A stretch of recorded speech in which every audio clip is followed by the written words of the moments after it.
Hello, hello, buenos días, buenas tardes, bonjour, bien bonsoir, dépendamment de côté nous brancher live là. Donc, après-midi là, on va le faire en live, qui est très important pour tout haïtien, haïtienne. Hola, hola, doctor, ¿cómo está usted? Ya vamos a hablar de un tema bastante importante hoy. Eh,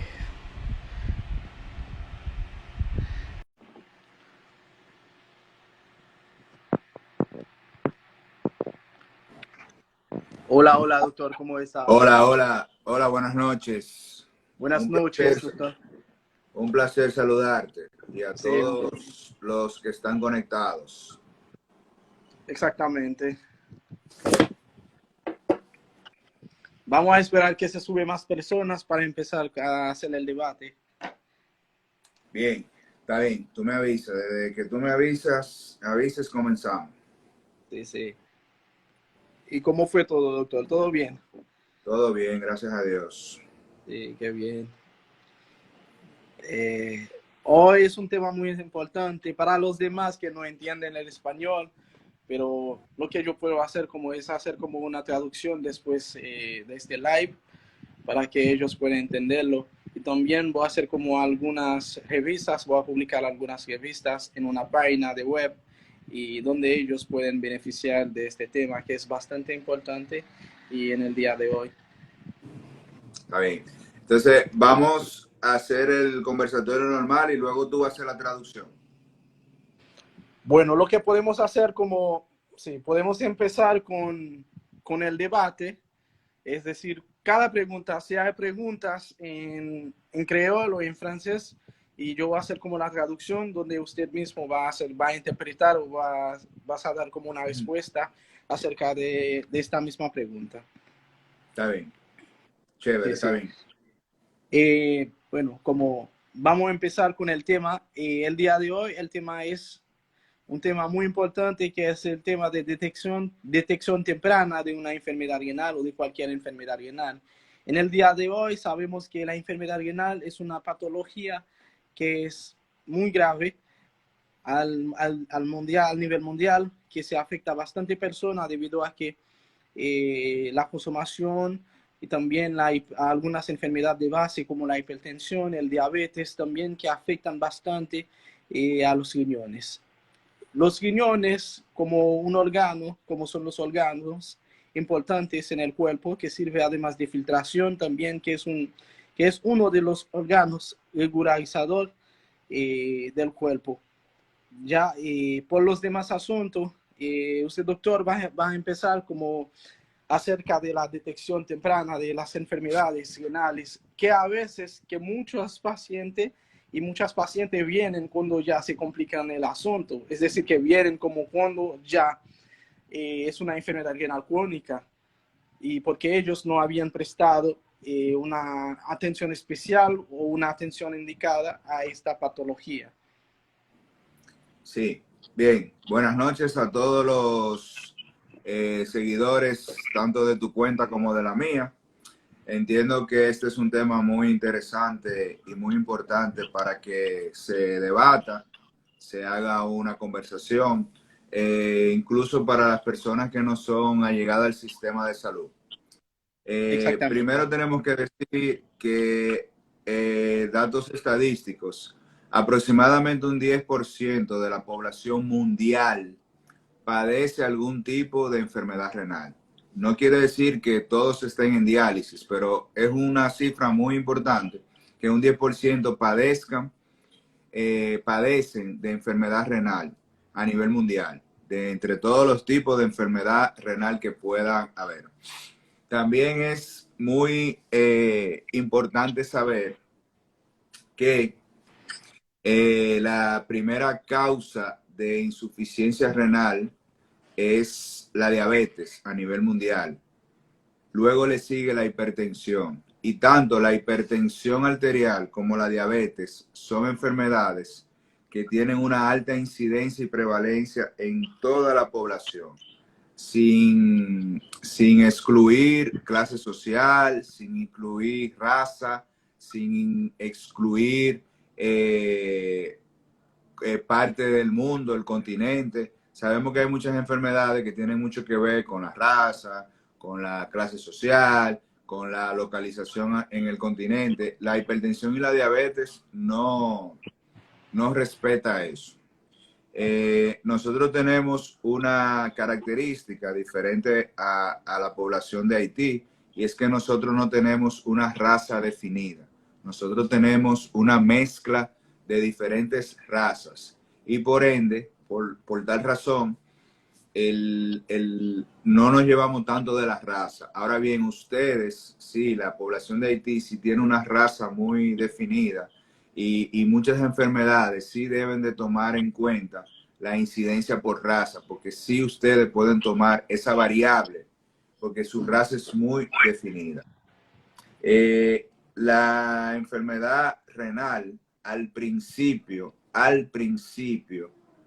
no da sintomatología, no da molestia. Y eso es un problema, porque tú puedes tener una enfermedad renal y al momento inicial no darte síntomas, no dar síntomas. Y eso hace que no se le preste la debida atención. Y luego va progresando, progresando, progresando, y ahí vienen los problemas. Todos debemos conocer cómo detectar una enfermedad renal a tiempo. Lamentablemente la prevalencia sigue aumentando en todas las partes del mundo, y es un problema de salud pública en el mundo completo.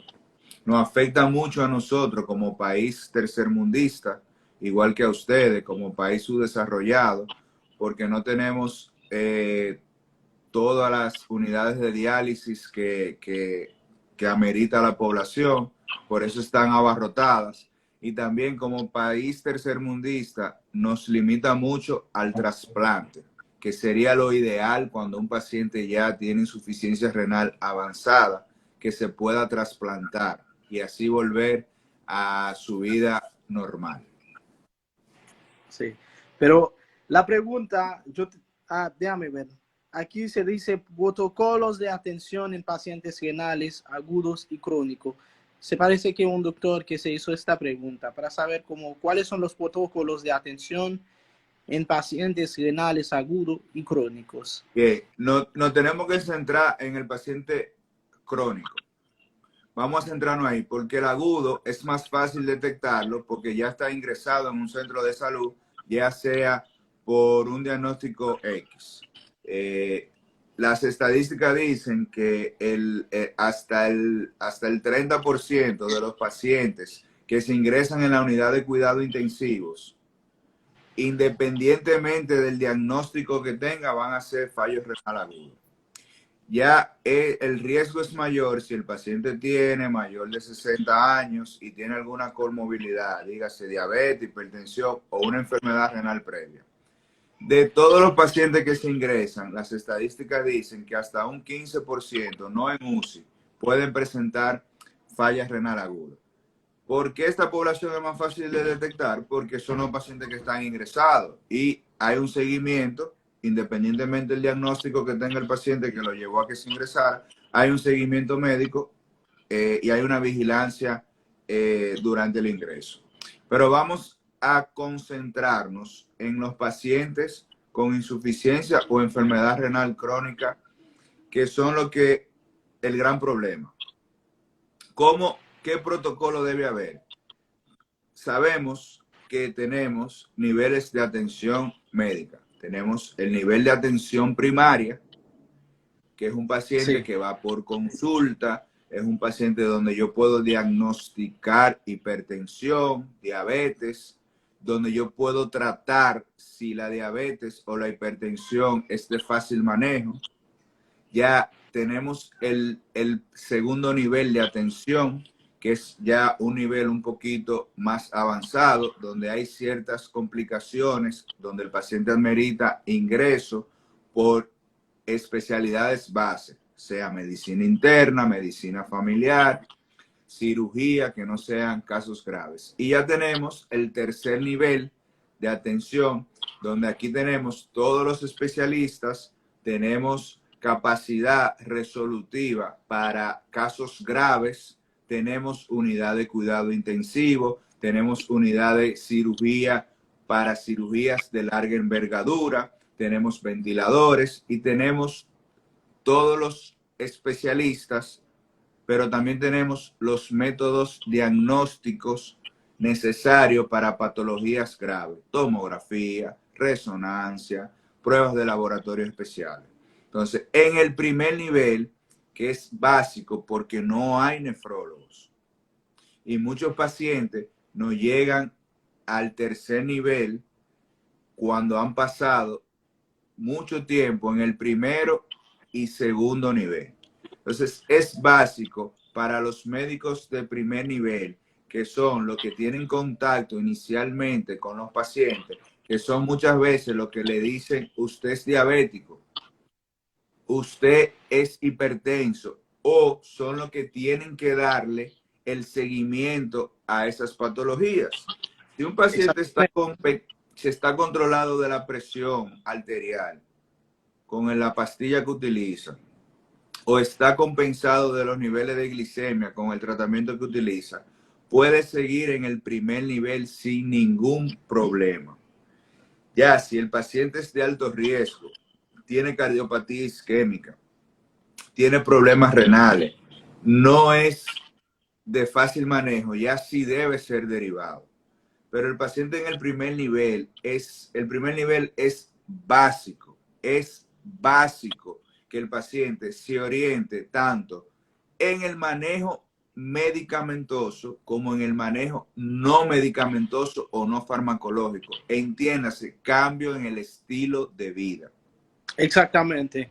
Es uno de los más importantes, porque hay algunos pacientes que vienen que están consumiendo como sustancias que son nefrotóxicos y de ahí ellos no saben si tienen como algunas patologías renales. Lo que están haciendo es como aumentar más el riesgo de la complicación y del fallo renal.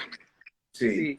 Entonces, antes del fallo, Yacotin, antes del fallo renal, antes de que el paciente empiece a elevar creatinina, tenemos un elemento básico que es la presencia de proteínas en la orina.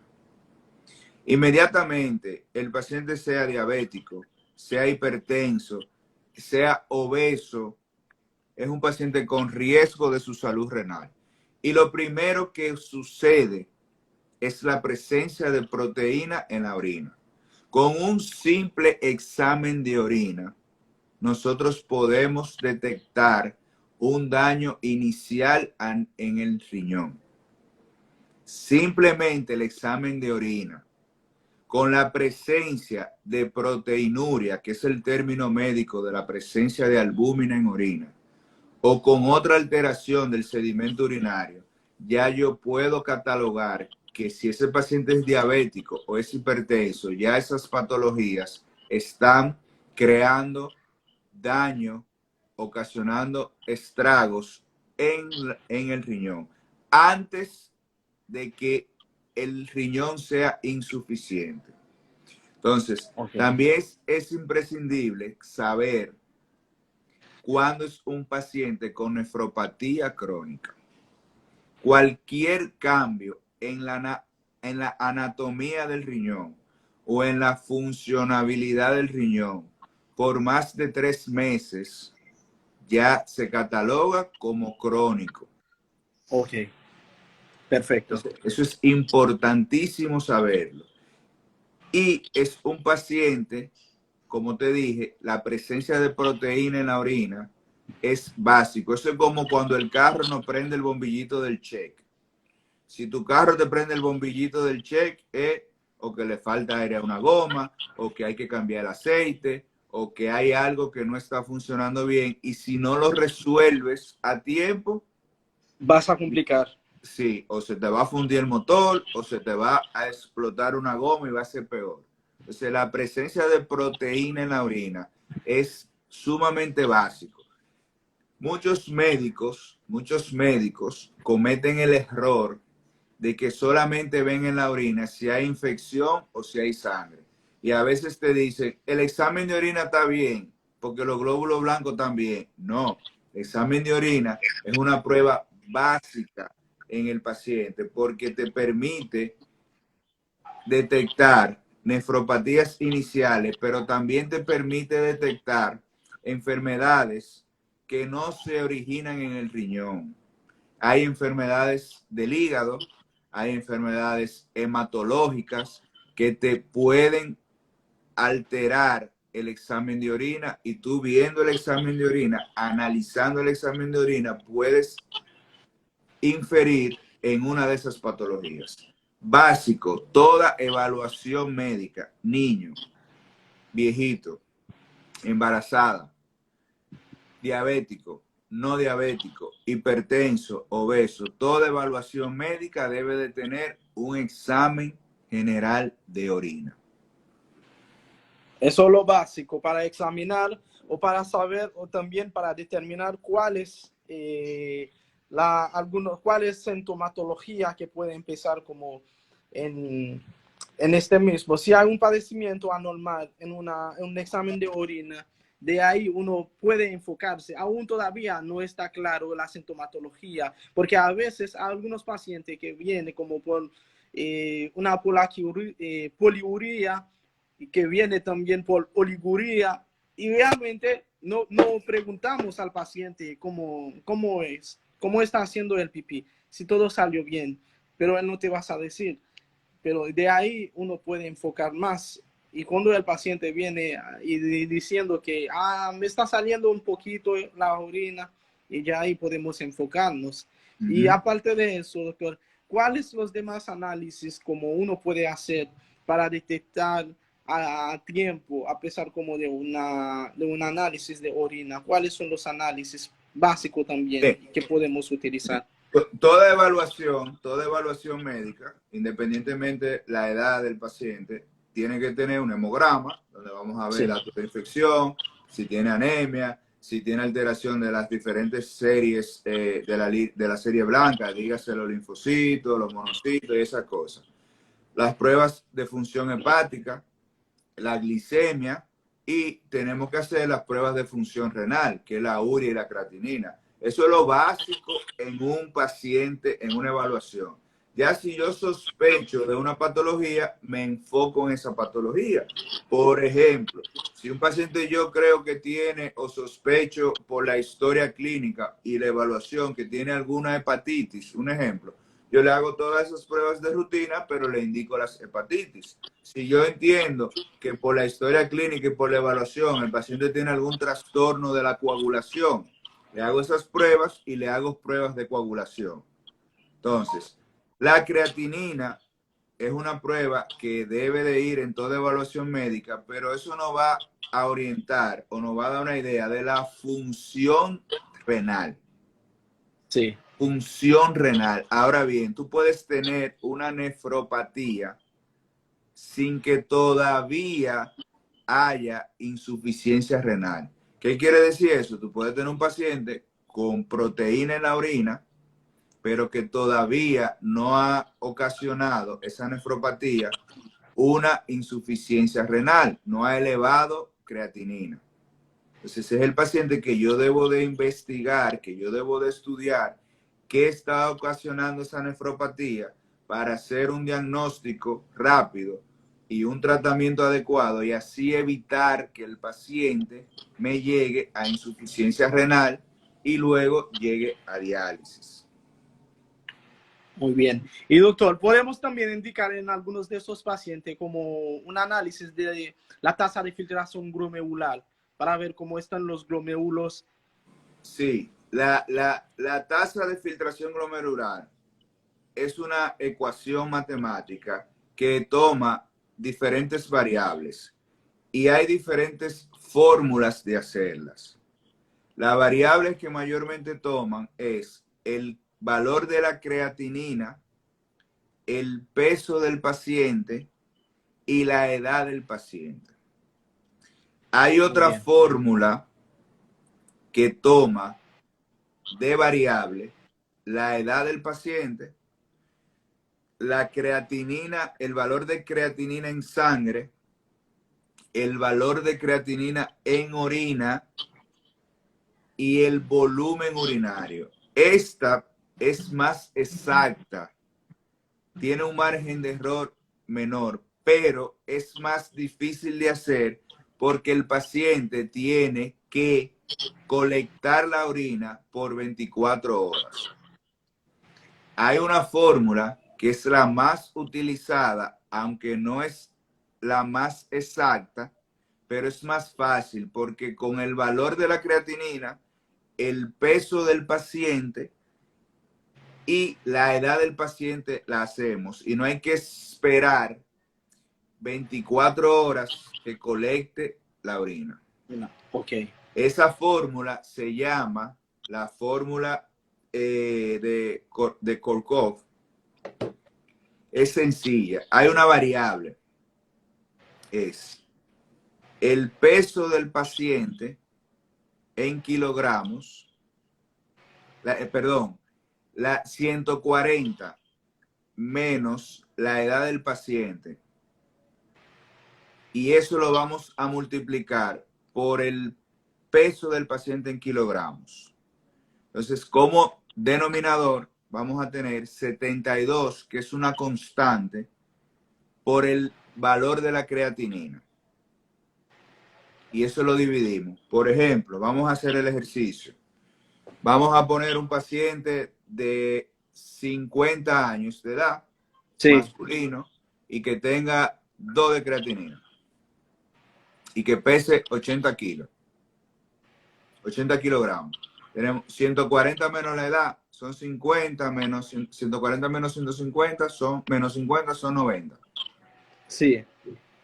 Por la edad, vamos a ponerle... No, 60. perdón, 140 menos la edad, son 90. Por 80 sí, 90. Kilos, por 80 kilos. Sería 90 por 80, sería el numerador. 90 por 80. Sí, sería el numerador. Ok. 7200. Bien. Entonces, 72, que es una constante, por la creatinina, que dijimos que tenía 2. 72 multiplicado por el constante. Por 2. Por 2. 70 multiplicado por 2. Eso da como 140. 100 es el numerador, 7000, ¿cuánto fue que te dio? 7200 dividiendo entre 140. ¿Cuánto te da eso? 51.42. Ok, ese es un paciente que tiene una depuración de creatinina en 51. Entonces, hay una clasificación según la depuración de creatinina. Y tiene 6 renglones. La 1, el rango 1, es con una depuración de 90 hacia arriba. Okay. El 2 es de 60 a 80. El 3 se divide en 2. 3A va de 45 a 59. El 3B va de 30 a 44. El 4 va de 15 a 29 y el 5 va menor de 15. Entonces, a partir del 3B, o sea, de 30 a 44, es insuficiencia renal. Los otros estadios son enfermedad renal. El paciente que hicimos el ejemplo está en enfermedad renal, casi en insuficiencia renal. No quiere decir que esté en insuficiencia, que haya que dializar. Regularmente entramos el paciente a diálisis cuando llega por debajo de 15 de depuración. Ok, doctor, en este caso, si retiramos como el estimulante de esta enfermedad renal, como lo que está provocando esta enfermedad renal, este paciente, estos riñones, ¿pueden volver a funcionar normal? No. Si es crónico, no. Podemos enlentecer la enfermedad y puede que el paciente tenga un daño renal y tenga una creatinina. Por ejemplo, ese paciente que tiene 2 de creatinina, pero tenía la glicemia alta, tenía la presión alta. Puede ser que yo controlando la presión y controlando los niveles de glicemia, baje un poco la creatinina. Pero volver a la normalidad no. Pero también puede ser que el paciente nunca llegue a diálisis, porque si se compensa de la presión, si se compensa de la glicemia, probablemente la progresión de la enfermedad sea muy lenta y no llegue a diálisis. Es importante en qué etapa el paciente llega al nefrólogo y hace el cambio en su estilo de vida. Está bien. Para mí sería como desde que hay una anomalía debería haber como un nefrólogo, porque esperando como que se avanza, esperando como que la patología ya se deja o viene más agudizado, eso va a complicar más. En este asunto, yo pensaba que cualquier anomalía o cualquier como padecimiento básico, el paciente debería ver un nefrólogo, porque de ahí podemos reducir en la complicación hasta que llega en una etapa final, lo que Mira, sería lo más importante. en los protocolos de los países que tienen una seguridad social de verdad, que no es el de nosotros, ni es Haití. Nosotros no tenemos una seguridad social de verdad. Nosotros tenemos una muestra médica de seguridad social. Se supone que el primer nivel, que está conformado por médicos generales, médicos familiares y médicos internistas, están en la capacidad de manejar esos pacientes. Y cuando buscamos las guías y los protocolos, se dice en esos países donde hay una seguridad social de verdad, que el momento de referir al nefrólogo es ya en el estadio 3B, dígase con una depuración de creatinina por debajo de 50. En los países que hay seguridad social de verdad. Sí, como dice la doctora Wanda Jiménez, nosotros tenemos un simulacro de seguridad social. Sí. También en la evaluación, que se nos quedó mencionar, los estudios de imagen. Hablamos solamente de la prueba de laboratorio, pero es básico una sonografía abdominal para nosotros ver la esfera renal, si tiene disminución del tamaño, si hay un componente obstructivo, que eso es muy frecuente, un cálculo o algún otra patología que obstruya las vías urinarias, y eso puede ocasionar también elevación de la creatinina. ¿Hay algunas preguntas, Yacotin, que hemos volado? Sí, Fuera bueno déjame contestar. ver, sí, hay algunas aquí. Ok. Doctor Carlos, un paciente que me llegue al centro de primer nivel con, con hipertensión, diabetes, con analíticos de control, con orina, 8/10 de hematíes por campos, más azoados elevados, sin síntoma. Se procede a realizar la cita, pero la misma está para 3 meses.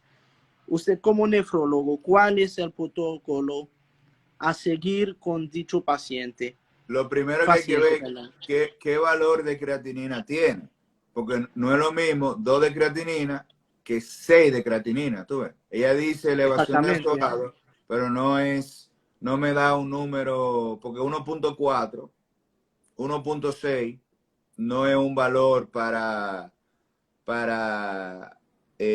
compararlo, por ejemplo, con 5. No. ¿Tú entiendes?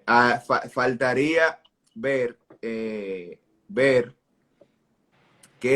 cuál es el valor exacto. Ver también si el paciente tiene edema del miembro inferior, si está orinando poco, como tú dijiste ahorita, si está reteniendo líquido y si está también con dificultad respiratoria, o sea, con datos de congestión pulmonar por sobrecarga. Sobrecargado. Sí, eso también es muy, muy importante. Doctor, ¿cuáles son los cuáles son los medicamentos o como cuáles son las sustancias realmente de consumo que pueden afectar los riñones, porque antes de ayer yo estaba viendo como un video de usted donde usted estaba hablando del café que puede afectar los No, riñones, no, pero el video dice que no afecta. no afecta. Ese fue un resumen de un trabajo que yo vi, de unos artículos, donde se tomaron más de 500.000 de pacientes, consumidores de café, algunos ya con insuficiencia renal y con proteinuria, con un seguimiento de más de 30 años, y no se vio que ese café aumentara la progresión de insuficiencia renal. ¿Cuáles medicamentos tú tienes que tener mucho cuidado porque sí ocasiona nefrotoxicidad? Los Sí, sí. aminoglucósidos. Es una familia de antibióticos muy buena, ¿Cuáles son? amicacina, gentamicina, pero gentamicina, amicacina, esos son los aminoglucósidos. Trovamicina. Aquí usamos mucho la genta y la amicacina, son los que más utilizamos. La trovamicina se usa mucho en oftalmología y en otorrino, pero la dosis no es nefrotóxica. Esos medicamentos son muy nefrotóxicos. ¿Qué quiere decir eso? Que el uso prolongado de esos medicamentos puede dañar el riñón. También el medio de contraste, que es imprescindible para muchos estudios de imágenes, pueden ocasionar nefrotoxicidad. Dice Penélope 1.8 de creatinina y 167 de urea. Ahí el paciente, por la pérdida por esa relación tan distante entre creatinina y urea, hay algo que lo está agudizando. Ese es un paciente que no se puede ver en 3 meses. Ese es un paciente que tiene que verse pronto, porque hay mucha urea con relación a la creatinina. Los AINES, como dice la doctora Jiménez, también ocasionan Sí, nefrotoxicidad. Esos pacientes que utilizan con dolor crónico, que utilizan AINES, exactamente. no solamente es el problema de la alergia ni el problema gastrointestinal que pueden ocasionar nefritis intersticial y pueden ocasionar insuficiencia renal aguda. También el ejercicio intenso. Un individuo joven, sano, sin antecedentes, que se someta a rutinas de ejercicios intensas, esa rutina de bootcamp, de bicicleta, de ir 100 kilómetros en bicicleta, eso hay destrucción muscular y hay un fenómeno en medicina que se llama rhabdomiólisis. Sí. La rhabdomiólisis hay una proteína en el músculo que ahí es normal y es imprescindible para el funcionamiento del músculo, que es la mioglobina. Cuando nos sometemos a un ejercicio intenso, igual que cuando hay un trauma severo, hay destrucción muscular y hay liberación de esa proteína que en el torrente es tóxico y se aloja en el riñón. Ocasiona un cuadro de rhabdomiólisis y la orina es oscura, parece jugo de manzana, Hematuría. una hematuria, parece hematuria. Sí. Y puede ocasionar insuficiencia renal. Dice Penélope que el paciente tiene citas prolongadas. Bueno, Penélope, si tú quieres, tú lo puedes mandar a la clínica, que yo lo veo antes de los 3 meses. Y si es una gente que no tenga recursos, lo podemos ver en el hospital donde yo laboro, en el Seguro Social. Muy bien. Y doctor, aparte de eso también, ¿cuál es la sustancia de consumo? Como, porque realmente tengo mucha duda sobre la Coca-Cola, sobre todo eso, pero ¿cuáles esos de esas sustancias que pueden como agudizar un paciente con, con una patología renal o sin patología renal también? Mira, lo básico es que el paciente mantenga una hidratación adecuada. Y no hay un número de vasos de agua ideal, porque eso depende mucho, Jacotín, de la actividad que haga el paciente. Por ejemplo, si es un paciente, si es un individuo que trabaja en una oficina, no va a tener la misma demanda de líquido que el que es un obrero que trabaja haciendo actividad física. No es lo mismo el paciente que no hace ejercicio a, por ejemplo, cuando yo juego baloncesto, que sudo muchísimo, o los que van al gimnasio, los que montan bicicleta. Evidentemente, ese momento va a tener una demanda de líquido, de agua mayor. Exactamente. La Coca-Cola se asocia mucho por la cantidad de glucosa, igual que las bebidas carbonatadas que tienen. Y sí puede ocasionarte problemas de diabetes o descompensar la diabetes y problemas de obesidad. La obesidad, aunque el paciente no sea hipertenso, aunque el paciente no sea diabético, se relaciona a daño renal. O sea, un paciente en sobrepeso se le pueden dañar los riñones. Y la Coca-Cola, por la cantidad de carbohidratos que tiene, igual que las otras bebidas carbonatadas, te puede, es más un problema de obesidad. Ahora bien, lo ideal lo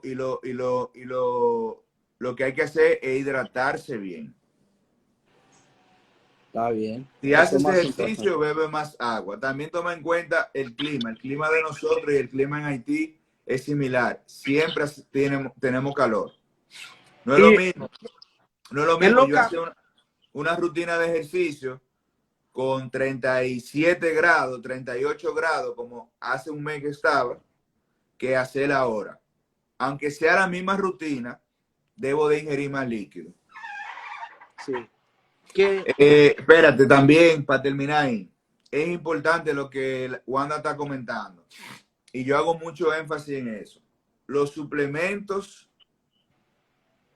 en los pacientes que hacen rutina de ejercicio, yo no tengo nada en contra de esa industria, pero yo como nefrólogo no recomiendo el uso de suplementos. ¿Por qué? Porque mientras más medicamentos o suplementos nosotros ingerimos, más trabajo va a tener nuestro riñón y nuestro hígado. También tenemos que recordar que la creatinina es producto final del metabolismo de las proteínas. Cuando tú tienes una dieta rica en proteínas, dígase hiperproteica, tu riñón tiene que trabajar para sintetizar mayor cantidad de proteínas. proteína. Entonces, si a eso tú le agregas que tú no te hidratas bien y que tú te estás metiendo unos suplementos que se alojan en el riñón, que el ejercicio también afecta el riñón, el ejercicio intenso. No estoy en contra del ejercicio, el ejercicio es salud. Estamos hablando de rutinas intensas. Intensa. Sí. Entonces, estamos haciendo que nuestro riñón trabaje más. En este caso, doctor, ¿cuántas veces una persona puede hacer como una rutina de cuál sea del gimnasio, de No, bicicleta? no, ¿Cuántas veces puede hacerlo yo no para te que no puedo decir se... un número. Yo lo que les recomiendo al individuo que vaya a empezar a hacer ejercicio, que se haga una evaluación previa. Hay gimnasios, esas cadenas grandes, que te hacen una evaluación, ven cómo está tu hemoglobina, ven cómo está tu hígado, ven cómo está tu riñón y tu tiroides. Y en base a tu evaluación, tu índice de masa corporal, tu talla, qué es lo que tú quieres, si quieres rebajar, si quieres tonificar, te ponen una rutina, pero con la evaluación médica previa. Ahora bien, yo no puedo venir a ponerme a hacer una rutina exhaustiva sin tener una evaluación previa, sin saber cómo está mi riñón, cómo está mi hígado, cómo está mi tiroides. Y si voy a hacer una rutina exhaustiva, yo recomiendo que también se hagan una evaluación cardiovascular. A cada rato vemos individuos que fallecen. Y tú decías, pero no sufría de nada, era joven, hacía Exactamente. ejercicio. Pero son individuos que empezaron a hacer rutinas exhaustivas y no se hicieron una evaluación cardiovascular, no sabían si tenían un problema cardíaco o renal previo, que lo venían arrastrando. Hace menos de una semana se murió un ex pelotero muy famoso aquí en República Dominicana, iba a Sí. cumplir 46 años el día antes de fallecer. Dicen que fue un infarto saliendo del gimnasio. Yo no digo que fue un infarto, porque tú no puedes decir que fue un infarto sin hacer la autopsia, pero probablemente fue una patología cardíaca por lo brusco del cuadro, alguna arritmia.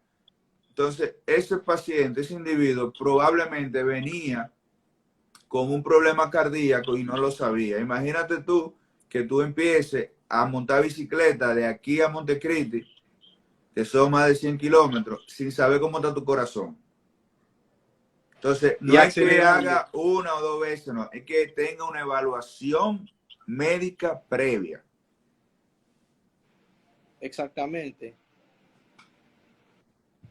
Preguntan, embarazadas con un solo riñón, tomando suplementos. Bueno, los suplementos del embarazo es ácido fólico y algunas vitaminas. No creo que eso te haga problema. No creo que eso ocasione problema. Que esos son suplementos muy diferentes a los que se utilizan para los individuos que hacen ejercicio. A una pregunta, doctor, eso sería para usted. Sería donde tu consulta, ¿dónde alguien puede ir para hacer la evaluación aquí en Santiago, por favor? Clínica Unión Médica del Norte, consultorio 626, sexta planta. Ahí nosotros ofrecemos humildemente nuestro servicio a nivel privado de nefrología. Perfecto. Y doctor, tenía una pregunta también acerca de una embarazada.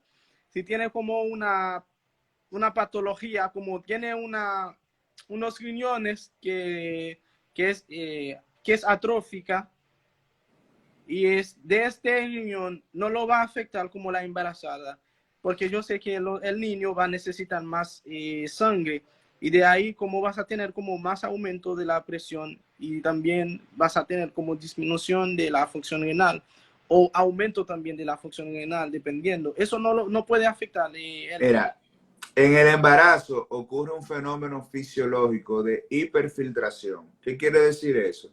Que la creatinina está más bajita del valor normal porque el riñón filtra, maneja más sangre que en condiciones que cuando la paciente no está embarazada, pero eso es normal. Que ella puede llevar su embarazo normal. Sí tiene un poquito más de riesgo de complicaciones. No es que se va a complicar, ¿no?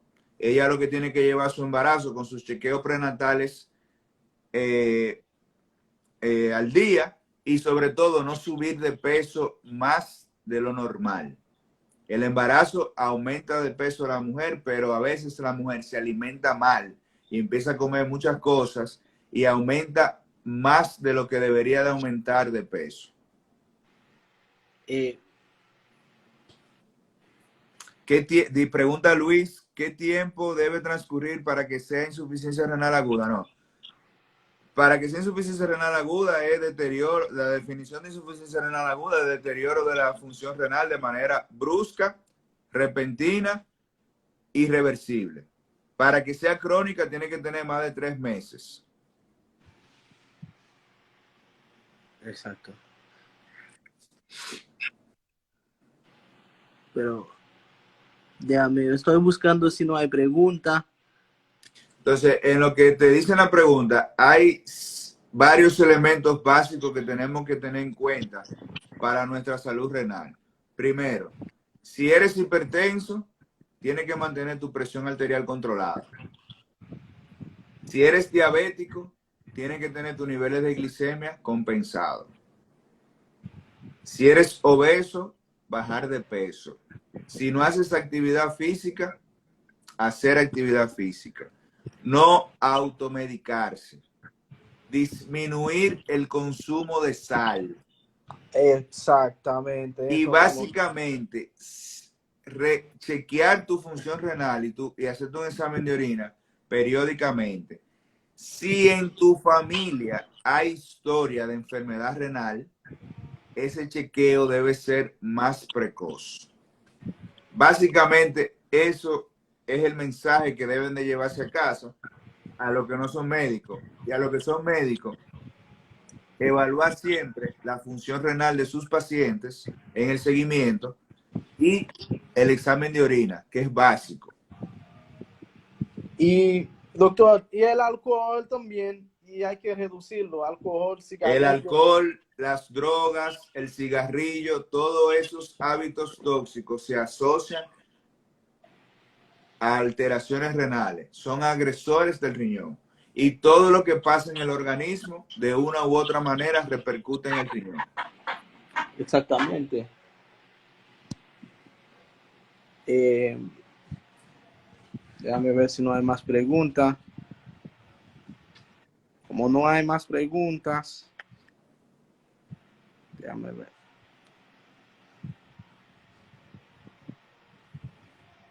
Sí, ok, doctor. Y por los medicamentos de la hipertensión, doctor, eso no puede complicar un poco también la función renal, porque Bueno, algunos... tú tienes que controlar la presión. Tú tienes que controlar los niveles de presión arterial.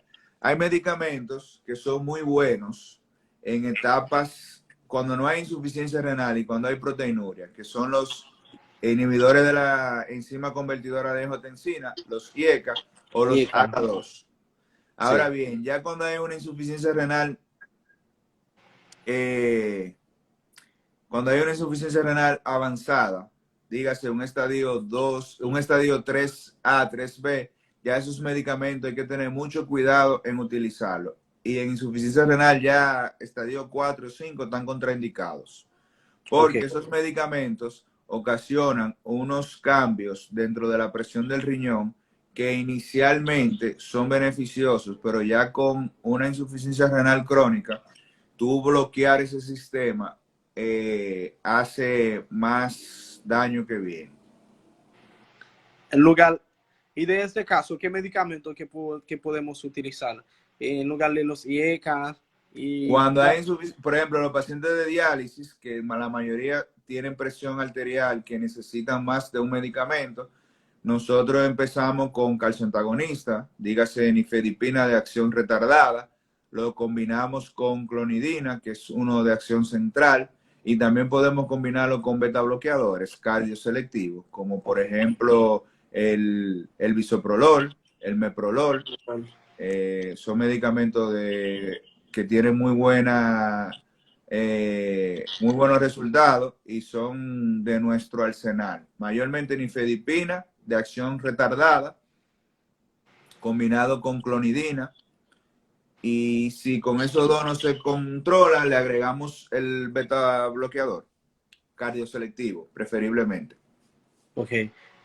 Yo vi que en algunos casos, como de también de enfermedades eh, como endocrinológicos que pueden también afectar a los riñones, como en el caso de tiroides. ¿Y por qué se afecta tanto también los riñones en lugar del hígado en el caso de la tiroides? Bueno, aquí tú tienes que ver qué está ocasionando el daño en el tiroides. El Ok, tiroides es un órgano sumamente importante y muchas enfermedades son de origen inmunológicos. ¿Qué quiere decir inmunológico? Que el mismo sistema de defensa del cuerpo, por razón indeterminada, ataca ese órgano. Están las tiroiditis, en una gran cantidad tienen un componente inmunológico y ese mismo componente inmunológico puede afectar el riñón. Ya, si tú no corriges, en el caso del tiroides, una si tú no corriges ese problema, puede sí afectar la estructura del tiroides y hacerte una lesión permanente. Dice una persona que, tenemos que tener cuidado con el nombre del medicamento para los que no son médicos. Sí, tienes toda la razón. Ahora bien, ya cuando un paciente tiene problemas renales avanzados, se supone que esos medicamentos son prescritos por un médico. Por eso hablamos específicamente de familias de hipotensores o de medicamentos para bajar la presión. Pero sí, lo que pasa es que ese punto que se tocó es muy específico para médicos. ¿Tú ves? sí, Eh, sí. Te pedimos disculpas, pero desde el punto de vista médico no hay una forma más llana de diferenciar familias de medicamentos para la presión. La presión se trata con medicamentos y hay varias familias dependiendo del mecanismo de acción. Todos ayudan a bajar la presión, pero con mecanismos de acción diferentes. Sí.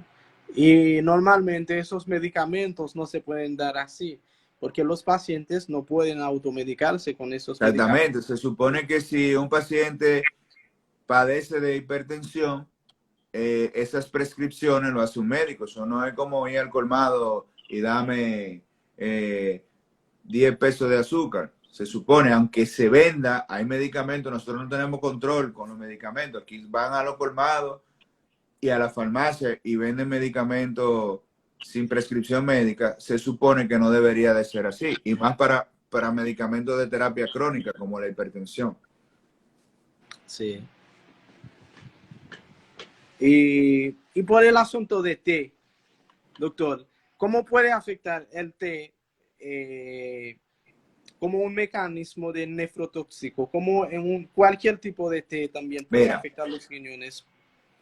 ¿Cuál sería el una mecanismo del té? vez se publicó un estudio en el New England y se relacionaba al iced tea a la formación de cálculos.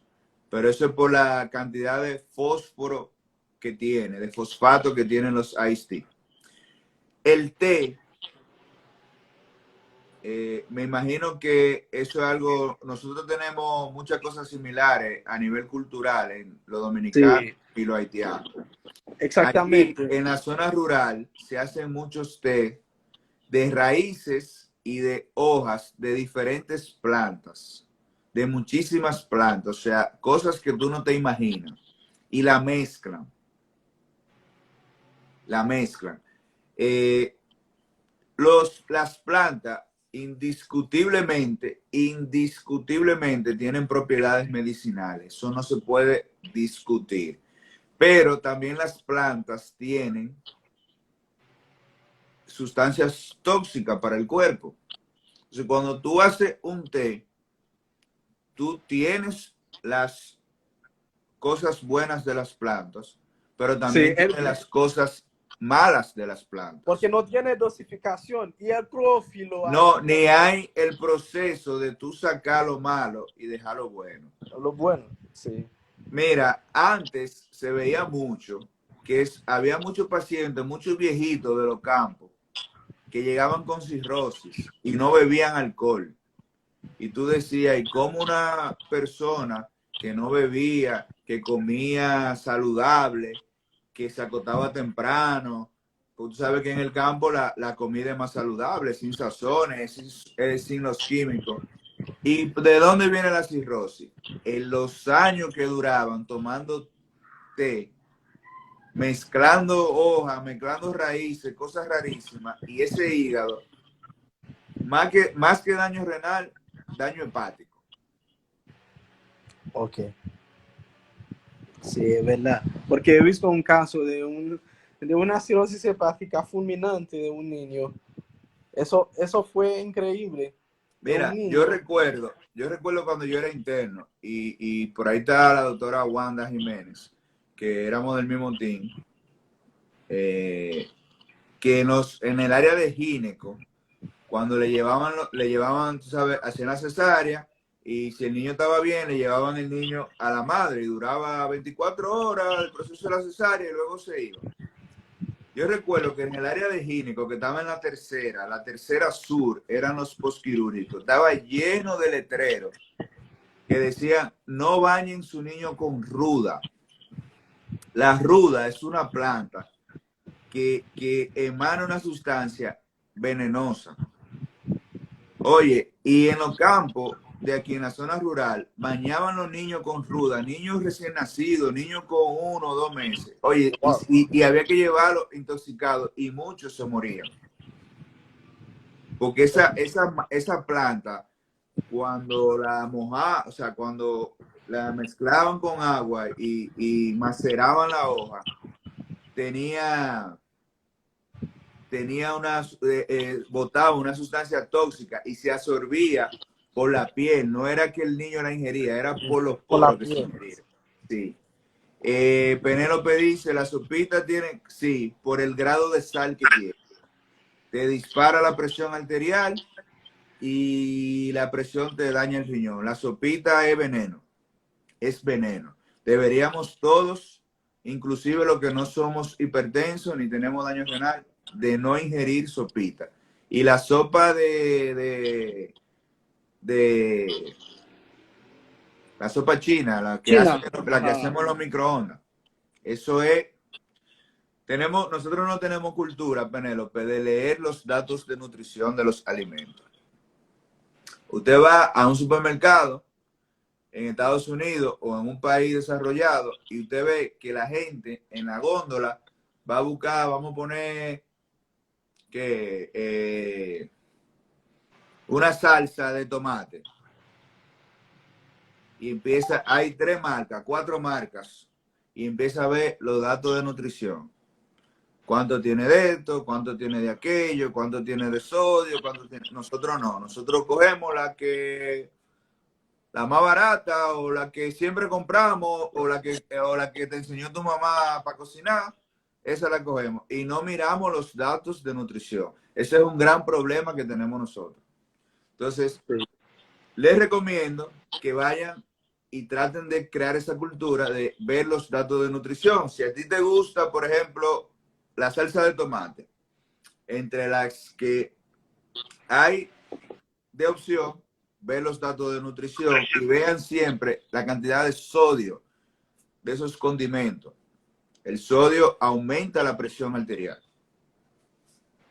Doctor, ¿cuántos gramos de sodio necesitamos diario para un Mira, buen funcionamiento? es una pregunta interesante, una pregunta muy buena, y todos se van a quedar asombrados. Los requerimientos necesarios de sodio o de sal en un paciente no hipertenso, sin problemas renales, o sea, en un individuo, no sería paciente, En un individuo normal, sin sano, ninguna patología. en 24 horas son 5 gramos. Y ustedes dirán, ¿y Wow. qué son 5 gramos de sal? La pasta de dientes, la chiquita, la que uno usaba cuando iba a viajar, que tenía una tapita Sí. de este tamaño, eso es 1 gramo de sal. Se supone que 5 tapitas de esas es lo que nosotros debemos de ingerir en 24 horas. Ahora Y en bien, realidad, si tú, por ejemplo, estás en el hospital en un servicio y pides una tostada, que es algo muy frecuente, tú no sabes qué cantidad de sal o de sodio tiene ese pan y tiene ese jamón. Eso es incalculable. Otro fenómeno que pasa aquí, y me imagino que allá también, es, por ejemplo,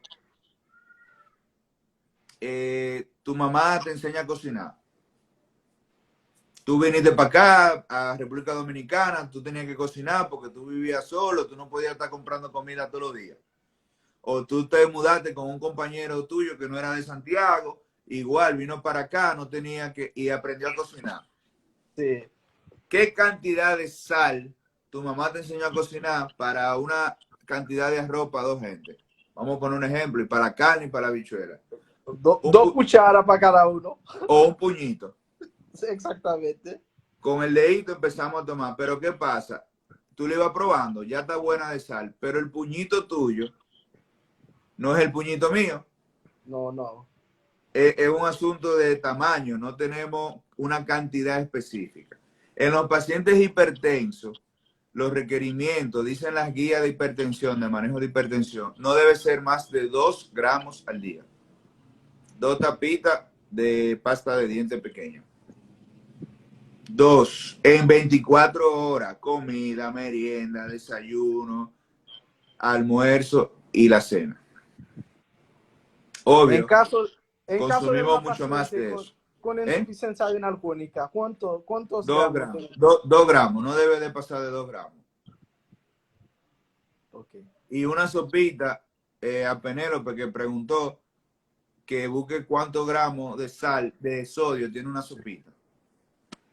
Muchísimo. Sí, eso tiene demasiado. Pregunta, la mayoría de madres haitianas después del parto consumen mucho té. Más que renal, sería hepático. Eso lo explicamos ahorita. Para la madre, para el bebé, habría que ver cuáles de esas sustancias tienen los test que ella consume y que pasen a través de la leche materna. Pero los test se asocian mucho a daño hepático más que renal. Sí, he visto este caso. Y, y en los pacientes con, como, porque yo vi a veces los pacientes que vienen como con hematuría, que vienen con oliguría, y también ellos no se están dando cuenta de una enfermedad renal, porque falta como información para educarlos, porque ellos vienen cuando ya está complicado. A veces también ellos vienen como por un paciente que viene por que tiene como hiperazolemia. Ya este paciente puede caer también en coma. Este paciente puede venir como con un caso más grave. En este detalle, doctor, ¿qué podemos agregar como para instruir o también para hacer como una promoción de los del bienestar de estos pacientes? ¿Cuáles son los requerimientos esenciales para que estos pacientes se tomen estas medidas? ¿Cuál sería? Bien, lo ideal sería que hubiera un médico de comunidad donde tú tienes cualquier sintomatología y le expresara a ese médico y tratara de resolverla. Como mencioné anteriormente, si el paciente es hipertenso, controlar su presión arterial; si es diabético, controlar los niveles de glicemia; no automedicarse; si hay una historia de enfermedad renal en la familia, chequearse periódicamente la función renal y el examen de orina. Y obvio, si el paciente presenta algún cambio en la coloración de la orina o disminución de del volumen urinario, debe de buscar asistencia médica. Ya el médico que lo atienda va a determinar si necesita que lo vea el nefrólogo. Pero si usted entiende que está orinando poco o que su orina tiene un color diferente, tiene que buscar asistencia médica. O si está aumentando más la cantidad de volumen, O porque si a está veces orinando más de lo normal, si se le hinchan los pies, si se cansa con facilidad haciendo actividades que normalmente hacía previamente. Es un paciente que probablemente tenga problemas renales, falta de apetito y tiene que evaluarse, tiene que ver cómo está su función renal y tiene que ver el examen de orina. sí, vamos a esperar si hay algunas preguntas para avanzar.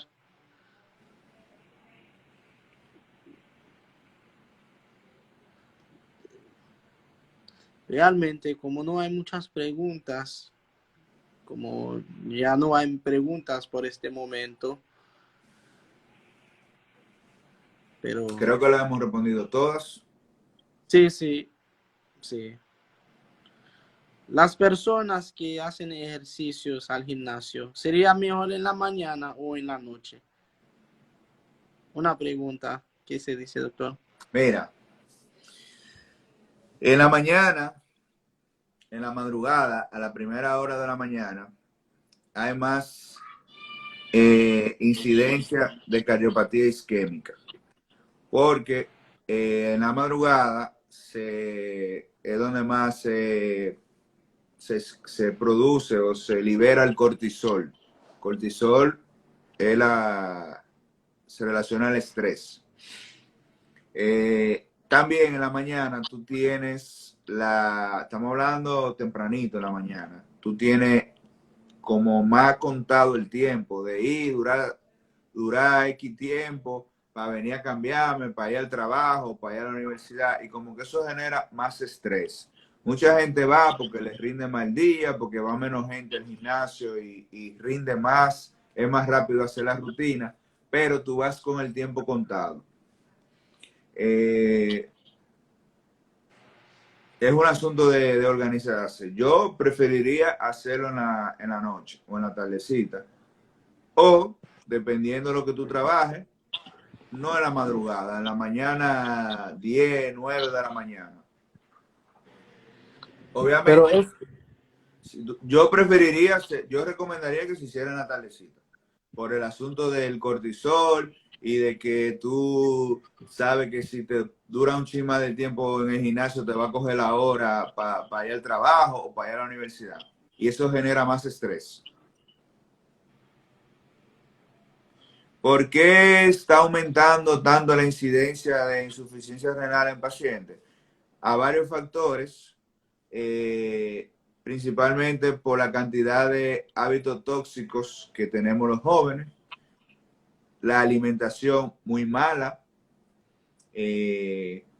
mucho suplemento, mucha automedicación, mucha obesidad, mucho cigarrillo, mucha juca, mucho vape, muchas drogas, mucho alcohol, mucha sal, mucha grasa en la comida, comida a deshoras. Hoy tú comes a una hora, mañana tú comes a otra hora, almuerza cantidades de comidas ultraprocesadas, a eso se debe. No descansamos lo ideal, esos factores. Descansamos muy poco y tomamos también bebidas gaseosas, azúcar, que tiene también. Mira, tú vas a leer y vas a ver que recomiendan dormir 8 horas. Es muy poca gente que puede dormir 8 horas, o sea, corrida, en un solo sueño, como decíamos.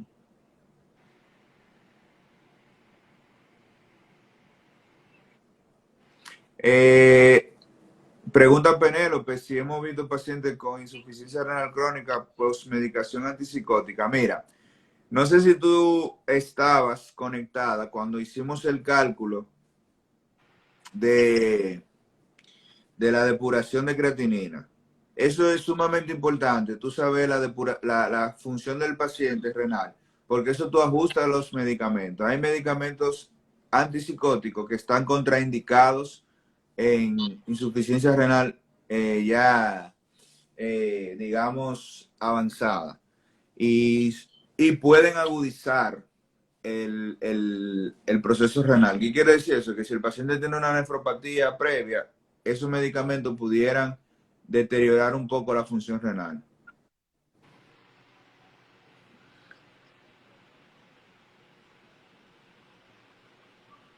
¿Qué más? ¿Qué otra pregunta? Pregunten. Estamos terminando ya. Paciente con infección urinaria frecuente también. Sí, la infección de vía urinaria frecuente es una causa muy mínima, pero sí está dentro de las causas de insuficiencia renal crónica.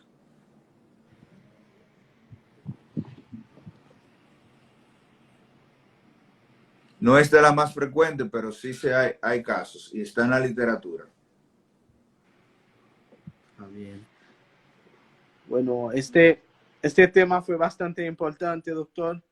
Y gracias a las personas a los participantes.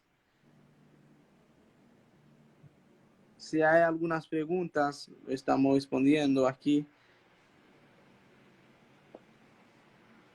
Y por los demás que me estaban pidiendo una traducción de este live, si quieren pueden hacer como sus preguntas y yo lo puedo hacer la traducción. Si quieren pueden hacerlo y yo puedo hacerlo en español.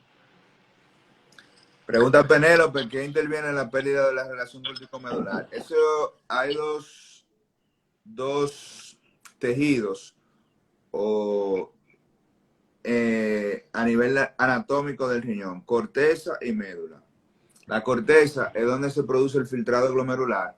Cuando hay pérdida de la relación córtico-medular, es que el riñón va perdiendo tamaño y se va haciendo más pequeño.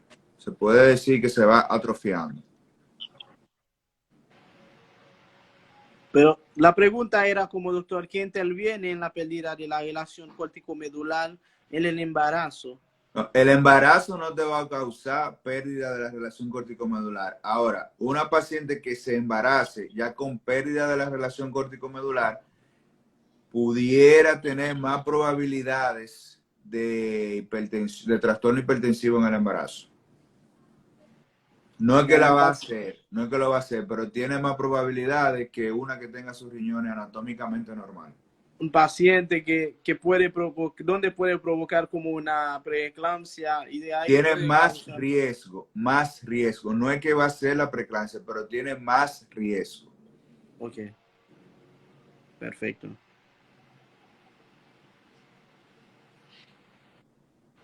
Como si no hay preguntas, lo que puede, si no hay preguntas ya podemos finalizar para esta noche y vamos. Que interviene. Ok. Como en este caso no hay más preguntas, doctor, lo que podemos hacer es finalizar ya el debate. Y muchas gracias por su participación y por las preguntas también por las respuestas también que me han dado, por las dudas. Vamos a seguir con el debate en un próximo día. Y No, también vamos a... darte las gracias a ti por tomarlo en cuenta y felicitarte. La verdad que yo me siento muy orgulloso de haber sido tu profesor y ver el trabajo que tú estás haciendo y lo que has logrado. De verdad que sí. Para mí, vuelvo y te digo, es un placer. Puedes contar conmigo para cualquier tipo de actividad como esta, siempre llevando información importante y de manera clara a los demás. De verdad que me siento muy bien por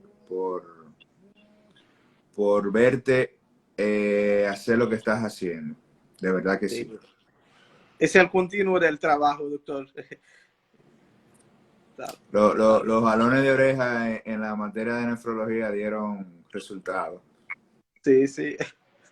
Y fue bastante interesante. Y vamos a continuar. Eh, feliz noche y bye bye. Gracias igual. Bye a todos. Bye a todo el mundo y feliz noche.